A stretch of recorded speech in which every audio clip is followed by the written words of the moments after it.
আজ আবারও জানাবো যে 2025 আইপিএলে এবার কলকাতা নাইট রাইডার্সের সবচেয়ে দুর্বলতা কোথায়। তবে সেটা জানার আগে আমাদের চ্যানেলে নতুন হলে চ্যানেলটি সাবস্ক্রাইব করে সঙ্গে থাকুন। চলুন শুরু করি।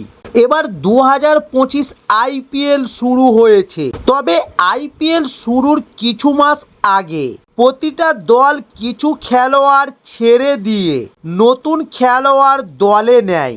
তবে এবার নতুন দল নিয়ে খেলতে নামছে কলকাতা নাইট রাইডার্স। তবে প্রতিবারের মতোই এবারও কলকাতা নাইট রাইডার্সকে নিয়ে মানুষের মধ্যে আলোচনা তুঙ্গে। তবে এবার একটু বেশি, তার কারণ গতবারের চ্যাম্পিয়ন দল হলো কলকাতা নাইট রাইডার্স। তবে যদিও গতবারের চ্যাম্পিয়ন দল কেকেআর যে অধিনায়ক ও যে মেন্টরকে নিয়ে সবচেয়ে বেশি আলোচনা ছিল, তারা আর একেবারেই দলের সাথে যুক্ত নয়।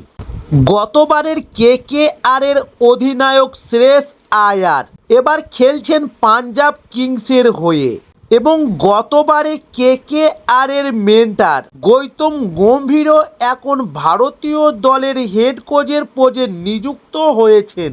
তবে 2025 আইপিএলে প্রতিটি দল তাদের টিমে মোট 25টি করে প্লেয়ার কিনেছে, যার মধ্যে কেকেআর এবার নিয়েছে 21টি। তবে এবার আইপিএলের জন্য সব দলকেই 120 কোটি টাকার বাজেট দেওয়া হয়েছিল।